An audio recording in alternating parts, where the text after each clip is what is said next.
नमस्कार, पूर्वांचल धारा में आपका स्वागत है। भदोई से आफ्ताब अंसारी की देखिए रिपोर्ट। आपका और आपके बच्चों का अधिकार मिलेगा वोट से, बाबू सिंह कुशवाहा।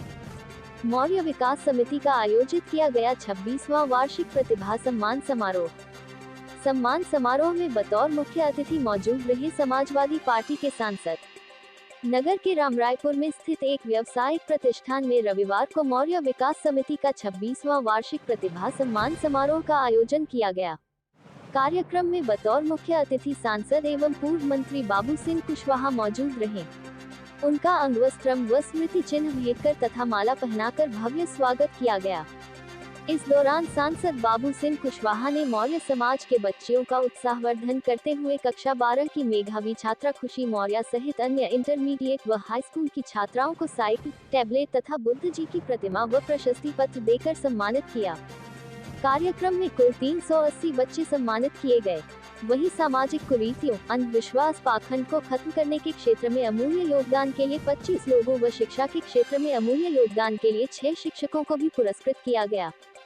सांसद श्री कुशवाहा ने कहा कि पिछड़े वह लोग हैं जिसमें पिछड़े, आदिवासी, दलित व अकलियत के लोग हैं। चुनाव में हमारा वोट लेने के बाद लोग जीत जाते हैं, देश व प्रदेश के मालिक बन जाते हैं, लेकिन जो हमारा हिस्सा है, जो हमारी आने वाली पीढ़ी का हिस्सा है, उसे देने का काम नहीं करते। जहां तक कि आप चाहते हैं कि हमारा बच्चा पढ़े, तो आपको ये भी सोचना है कि आपके बच्चे को पढ़ने का अधिकार रहे। उन्होंने कहा कि यह अधिकार देने और लेने का काम सरकार का है। यह आपके वोट से मिलेगा, जैसा कि यह 1948 से पहले नहीं था, अंग्रेजों की सरकार से मिला। अब आपका अधिकार छीन रहा है।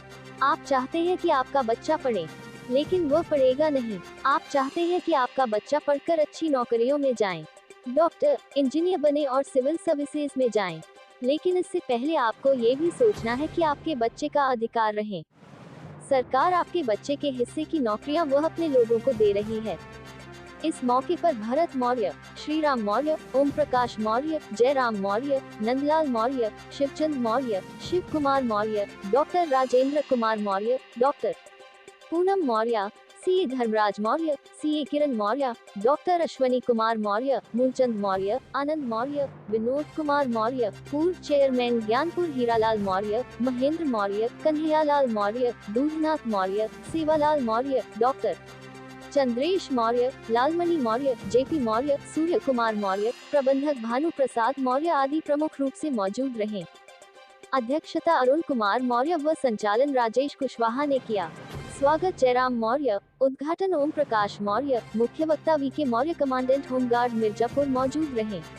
लोग हैं जिनको हम पिछड़े कहते हैं, दलित कहते हैं, आदिवासी कहते हैं, अकलियत कहते हैं, वो उनकी बराबरी है। तो जब हमारा वोट लेकर के वो जीत करके जाते हैं, लेकिन जो संविधान कहता है वो मालिक तो देश के प्रदेश के बन जाते हैं, लेकिन जो हमारा हिस्सा है, हमारे आने वाली पीढ़ी का हिस्सा है, वो हमें लेने का काम नहीं है। मैं आपसे ये कह रहा था कि जहां आप एक तरफ ये चाहते हैं कि हमारा बच्चा पढ़े, तो आपको ये भी सोचना है कि आपके बच्चे को पढ़ने का अधिकार रहे, और अधिकार देने और लेने का काम तो सरकार का है, जो आपके वोट से चुनी जाती है। जैसे पहले नहीं था 1848 से पहले हमको अधिकार अंग्रेजों की सरकार से मिला, लेकिन आज भी अगर आपका अधिकार छिन गया, तो आप चाहते तो हैं कि बच्चा पढ़े, लेकिन पढ़ेगा कैसे? आप चाहते हैं कि आपका बच्चा पढ़ करके अच्छी नौकरियों में जाए, बेटी डॉक्टर बने, इंजीनियर बने, सिविल सर्विसेज में जाए, लेकिन उसके पहले ये सोचना है कि हमारे बच्चे को नौकरी करने का अधिकार रहे। ये अधिकार देने और लेने का काम तो सरकार का है, और सरकार वोट से बनती है। अगर सरकार ने वो हक छीन लिए, इन 10 सालों में, 12 सालों में देखे धीरे धीरे आपके कितने अधिकार छीने गए। हम सोचते हैं कि हमारा काम सिर्फ बच्चे को पढ़ाना है, और बच्चे के जो अधिकार हैं, जो आपके बच्चे के हिस्से की नौकरियां, वो लोग अपने लोगों को दे देते हैं। हमारे बच्चे की, हमारे हिस्से की जंगल जमीन, वो पैसा सरकारी जो वो अपने लोगों में बांट देते हैं। हमारे लोगों को 5 किलो अनाज कुछ थोड़ी बहुत लालच दे करके वोट दे देते हैं, लेकिन हमारे हिस्से का पैसा, हमारे बच्चों के हिस्से की नौकरियां तो दूसरे लोगों को दे देते हैं। इनकी रक्षा कौन करे? जब आपको इनकी रक्षा करनी है उस समय तो रक्षा हम करते हैं, उस समय हम कुछ और सोचने लगते हैं। हमारे समाज के एक बहुत बड़ा तबका, जब आप संविधान की प्रस्तावना पढ़ रहे थे तो मुझे बहुत अच्छा लगा। भाग होता है, अगर बैकवर्ड कास्ट की बात करें तो अगर सबसे ज्यादा संविधान तोड़ने वालों में तो अगर हम वोट देते हैं तो भगवान बुद्ध की मूर्ति लगाए हैं, जो सम्राट अशोक की लाट लगाए हैं। अगर हम बैकवर्ड कास्ट के अगर सबसे ज्यादा इनको न मानने वालों को वोट देता है तो हमारा अपना समाज है। हम इकट्ठा होते हैं, गर्व से सारी बातें कहते हैं, लेकिन जब चुनने का मौका आता है तब हमारा दिमाग कहाँ जाता है इस बारे में आपको सोचना चाहिए। मैंने एक बात कही है कि आप अपनी 1 फुट जमीन बचाते हैं, अपने हिस्से की भाई से झगड़ा कर लेते हैं, लेकिन आपके बच्चे के हिस्से की नौकरी कौन लिए जा रहा है इस पर आपका ध्यान नहीं। आपके हिस्से का पैसा, आपके हिस्से की जमीनें, जो सरकारी जमीनें हैं वो पब्लिक प्रॉपर्टी हैं, आपकी हैं। इस देश में हीरे की खदानें हैं, सोने की खदानें हैं, रेत में उन्हें जिता देते हैं तो वो देने वाले बन जाते हैं और हम मांगने वाले बन जाते हैं। और अगर हम इतना सुधार कर लें और उनको ना दे करके हम ले लें तो हम मालिक बन जाए और वो उन्हें ये बातें मैं अक्सर और आपको आगे बढ़ने का मौका भी, इससे उन माँ बाप को भी काफी मनोबल बढ़ता है। उनकी मेहनत करने की अपने बच्चों के साथ इच्छा होती है कि अगर हमारे बच्चे पढ़ते हैं, अच्छा करते हैं तो समाज में अच्छी इज्जत हासिल होती है। आप लोग तो भदोही जिले से शायद एक बच्चा तो मुझे मालूम है, प्रकाश जी का सिविल सर्विसेज में गया।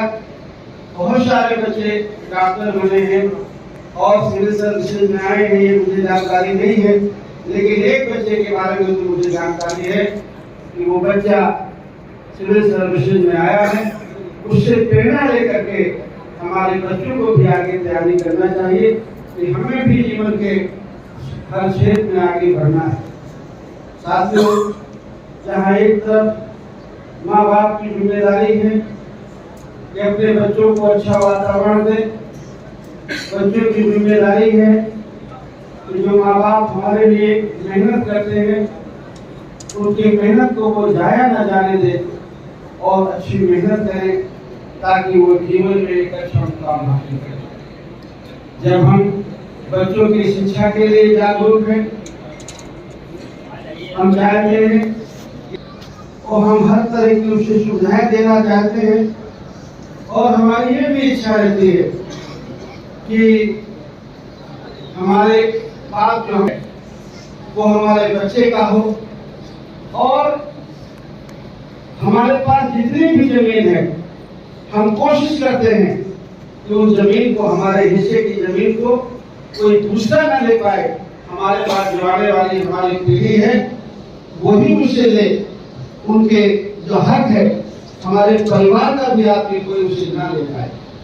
मेरा इन बातों का कहने का मतलब एक ही है कि जहाँ हम बच्चों के लिए इतना करते हैं, 1-1 फुट के लिए, 2-2 फुट के लिए झगड़ा करते हैं, वहाँ हमारी जिम्मेदारी ये भी है कि हमारे बच्चों के जो हक अधिकार है वो कहीं कोई अनजाने में लिए तो नहीं जा रहा, छीने तो नहीं जा रहा।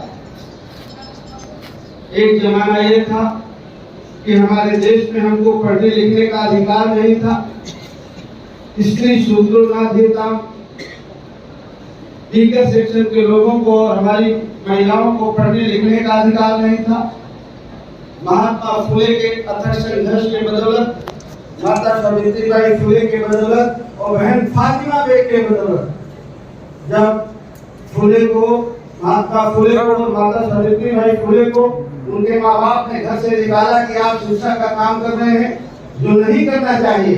तो सबसे पहले अगर किसी ने शरण दी तो बहन फातिमा बेग ने और उसके भाई ने दी। और जीवन पर्यंत फातिमा बेग माता सावित्रीबाई के साथ रह करके बिना शादी किए वो शिक्षा के क्षेत्र में लगी। तो पहले जमाने में तो पढ़ने का अधिकार नहीं था, शिक्षा का अधिकार महात्मा फुले के संघर्ष के बदौलत मिला। और उस समय अंग्रेजों की सरकार, अंग्रेज सरकार से महात्मा फुले ने रिक्वेस्ट किया, तो ऐसा लोग कहते हैं कि वो जायज बात को मानते। महात्मा फुले ने कहा कि आपने देश देखे कितना है, आप देखिए कि हमारे देश में हम दोहरी गुलामी की जिंदगी जी रहे हैं। एक तरफ देश गुलाम है, कुछ लोग गुलाम है और उनके गुलाम हमें, हम तो दोहरी तेहरी गुलामी में जिंदगी जी रहे हैं। आप देखिए देश के वीकर सेक्शन को, पिछड़े और दलित वाले उन्होंने दिखाया। तब उस जमाने में हमें 1900 लागू हुआ और तब से हमारे देश में कानूनन समानता है। और खाली जाति में और सरकारी नौकरियों में नहीं, हर क्षेत्र में हमें कानूनन समानता है। जल जंगल। सब्सक्राइब कीजिए हमारे चैनल को और बेल आइकॉन को दबाइए हमारी लेटेस्ट वीडियो सबसे पहले देखने के लिए।